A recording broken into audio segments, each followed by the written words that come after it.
राधे राधे दोस्तों, आप सभी के ऊपर राधा रानी की कृपया बनी रहे। राधा रानी आपको सौभाग्य दे, आपको धन संपत्ति दे, आपको हर खुशियां दे जो आप डिजर्व करते हो या जो आप चाहते हो।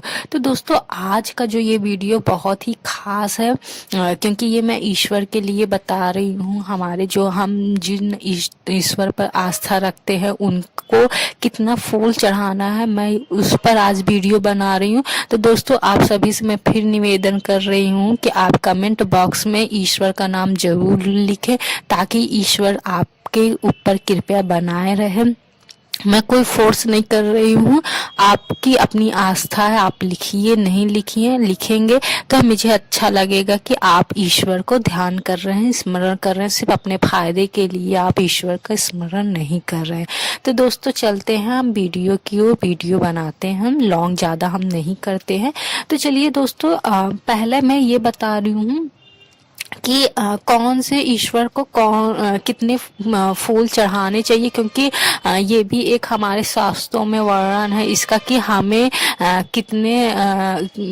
कितने फूल किन देवी किन देवताओं को अर्पित करने चाहिए। तो पहला मैं ये कान्हा जी का बता रही हूँ कि कान्हा जी को हमें हमेशा 3 फूल ही चढ़ाने चाहिए।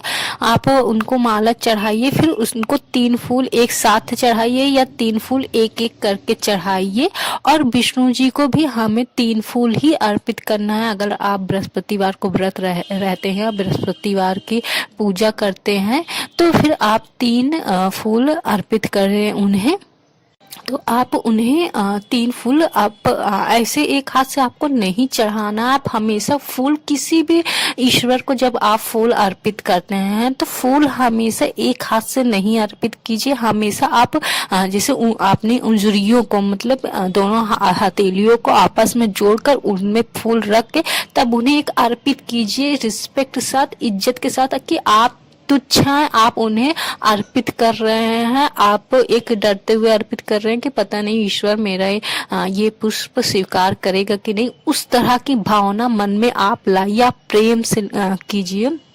और जब ये आप फूल ईश्वर को अर्पित कर देंगे तो फिर आप एक फूल लीजिए, जैसे गेंदा हुआ या गुलाब हुआ या कमल हुआ या ऐसा कोई पुष्प जिसमें पंखुड़ियां बहुत ज्यादा होती है, तो उसको क्या कीजिए, एक एक पंखुड़ी निकाल दीजिए। जैसे एग्जाम्पल मैं गेंदे का बता रही हूँ, गुलाब भी, मतलब जो भी हो जिसमें निकलती पंखुड़ियां ज्यादा निकलता हो, महकता हो, मतलब जिसमें नेचुरल फूल है वो। तो उसको पंखुड़ी लेके आपको दोनों हाथ से ईश्वर के ऊपर फूलों की वर्षा करना है। जैसे एक होता है ना कि आप उनको फूल का वर्षा करेंगे तो ईश्वर आपको आपके ऊपर अपनी कृपा की वर्षा करेंगे। तो आप उन्हें चाहे 1 फूल चाहे 2 फूल, मतलब कम से कम आप 1 फूल को वर्षा उन्हें जरूर कीजिए। फूलों की वर्षा ईश्वर को बहुत ही ज्यादा पसंद है, वो इससे प्रसन्न होते हैं। तो आप कोई भी ईश्वर को फूल अर्पित करने के बाद फूलों की वर्षा अवश्य करें। नेक्स्ट हम चलते हैं दोस्तों कि बजरंग बली जी को 5 फूल हमें अर्पित करने चाहिए।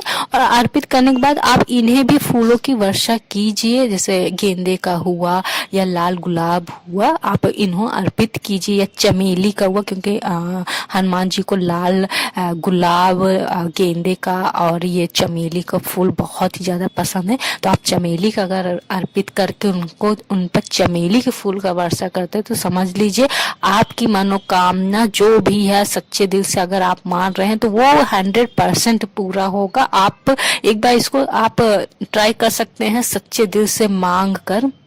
और नेक्स्ट ये है कि शंकर जी को हमें 10 फूल अर्पित करने चाहिए, उनके ऊपर भी हमें फूलों की वर्षा करनी चाहिए। और अगर आप बेलपत्र मिल जाता है उससे वर्षा करते हैं तो वो बहुत शुभ होगा। लेकिन ये नहीं कि बेलपत्र को आपको एक एक तोड़ना है, नहीं, वो 3 ही पंखुड़ी उसमें रहे, 3 ही पत्ती रहे, फिर उसको आप इकट्ठा लेके आपको दोनों हाथ से ऐसे उसके ऊपर उनको अर्पित करना है। तो इससे भोले जी बहुत ही खुश हो जाएंगे। वो आपकी मनचाहा इच्छा मुरादें वो बहुत ही जल्द पूरी करेंगे। लेकिन आप कुछ भी उपाय कीजिए, फर्स्टली आपके अंदर आस्था होना जरूरी है। आप जस्ट इसके लिए नहीं कि करिए कि देखते हैं ये होता है कि नहीं, क्योंकि अगर आप ट्राई करेंगे तो आप फंसेंगे। जैसे माता कुंती को सूर्य मंत्र दिया गया था वो पुत्र के लिए, तो वो जस्ट ट्राई की थी, तो उन्हें उनको गलती ट्राई करना उनको गलती साबित हुआ। तो आप ऐसा मत कीजिए। आपको जब जरूरत हो, जब आप आस्था रखते हैं तभी आप कीजिए। आप आस्था से कोई भी काम करेंगे तभी वो काम संभव होगा। जैसे हम लोग कहते हैं ना कि पॉजिटिविटी रहोगे तभी आप फर्स्टली ये कीजिए कि नहीं, मैं अर्पित करूंगा, ईश्वर मेरी पुकार सुनेगा, आप से ईश्वर खुश होगा, तब वो काम बनेगा। अगर आप जस्ट ये मन में दुविधा लाएंगे कि नहीं होगा, या एक बार ट्राई करते हैं कि देखते हैं ऐसा होता भी है कि नहीं, तो ये जस्ट ये आप फिर इससे अच्छा आप करिए ही नहीं। आप पहले मन में आस्था रखिए, निश्चल भावना रखिए कि हम इसलिए कर रहे हैं कि हमको रिजल्ट मिले। वो तो आप किसी मनोकामना पूर्ति के लिए तो कर ही रहे हैं, लेकिन जब आप चढ़ाइए तो उसमें सच्ची श्रद्धा रखिए। बस मेरा कहने का तात्पर्य यही है। और नेक्स्ट ये है दोस्तों कि गणपति बप्पा जी को 8 फूलों का फूल हमें अर्पित करना चाहिए। आप माला उन्हें चढ़ाइए, बट अलग से आप 8 फूल अवश्य चढ़ाइए। और साथ ही आप उन्हें अगर गेंदे का फूल और दूर्वा से उनको उनकी मतलब वर्षा करते हैं, पुष्प के साथ आप वो दूर्वा लेते हैं, उससे उन्हें वो करते हैं, वर्षा करते हैं, तो वो बहुत ही ज्यादा खुश होते हैं। वैसे भी गणपति बप्पा विघ्नहर्ता है। अगर आपके लाइफ में बहुत ही ज्यादा प्रॉब्लम हो रही है, लोग बेवजह आपके कामों में टांग अड़ाते हैं, क्योंकि आजकल की लाइफ ऐसी हो गई है कि बेवजह रिलेटिव हैं, फ्रेंड्स हैं या फैमिली मेंबर है जो आपसे जेलस करते हैं, तो आपकी प्रोग्रेस वो नहीं देख सकते। वो आपके सामने कोई ना कोई प्रॉब्लम क्रिएट करते रहते हैं। तो अगर ऐसी सिचुएशन है तो आप गणपति जी को हर रोज 8 फूल चढ़ाइए, और साथ में आप फूल गेंदे का फूल लेकर और वो दूर्वा लेकर उन्हें वर्षा कीजिए, उस चीज का उन्हें वर्षा कीजिए। और उनसे सच्चे दिल से कहिए कि आप तो सही हैं, तो लोग आपके ऊपर आपको प्रॉब्लम क्यों क्रिएट करते हैं, आपके काम पर टांग क्यों अड़ा रहे हैं। तो इससे आपका वो सुनेंगे, आपके सच्चे दिल की पुकार सुनेंगे, और आपकी जो भी प्रॉब्लम है वो सॉल्व होगा। जो भी विघ्न लोग क्रिएट करते हैं या खुद ब खुद क्रिएट हो जाते हैं, वो सब सॉल्व होंगे।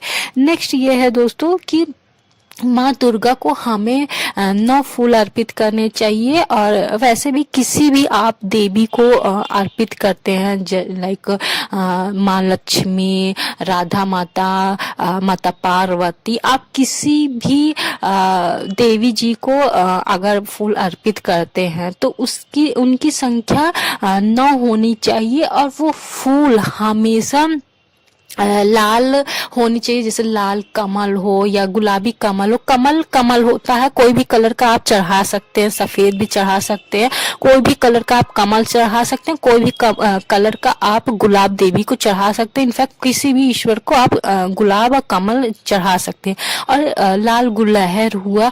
और माता सरस्वती जी को भी आपको 9 ही फूल चढ़ाने हैं, बट उन्हें फूल आप जैसे व्हाइट कलर या पिंक कलर में चढ़ाएं। जैसे आप गुलाब और ये कमल चढ़ा सकते हैं, लेकिन गुलहर आपको वर्जित तो नहीं है, लेकिन अगर आप पिंक कलर या व्हाइट कलर का फूल चढ़ाएंगे तो वो ज्यादा सही रहेगा। वैसे भी देवी को आप लाल कलर का ही पुष्प अर्पित कर सकते हैं। नेक्स्ट ये है कि राम जी को 4 फूलें अर्पित करना चाहिए, और फूल अर्पित करने के बाद उनको भी वर्षा करनी चाहिए पुष्पों का, तो इससे वो बहुत ही खुश होंगे। और साथ में जब आप एक बात ध्यान कीजिए कि हमें सिर्फ राम और सीता जी की पूजा कभी नहीं करें, आप हमेशा राम दरबार की पूजा करें। बिकॉज इसके पीछे एक लॉजिक ये है कि राम जी और सीता जी का जो भी लाइफ थी, उनकी जो पर्सनल लाइफ थी बहुत ही स्ट्रगल से बीता है। तो ये माना जाता है, ये हमारे पूर्वज कहते हैं कि कभी भी राम जी और सीता जी की सिर्फ पूजा नहीं करनी चाहिए, हमेशा पूजा करनी चाहिए राम दरबार की, जिसमें राम जी, सीता जी और हनुमान जी रहते हैं, लक्ष्मण जी रहते हैं, पूरी सभा रहती है। तो वो सभा का मतलब ये होता है कि अब सब कुछ प्रॉब्लम जो है उसकी एंड हो चुकी है, अब बहुत ही कुछ सब कुछ अच्छा हो गया।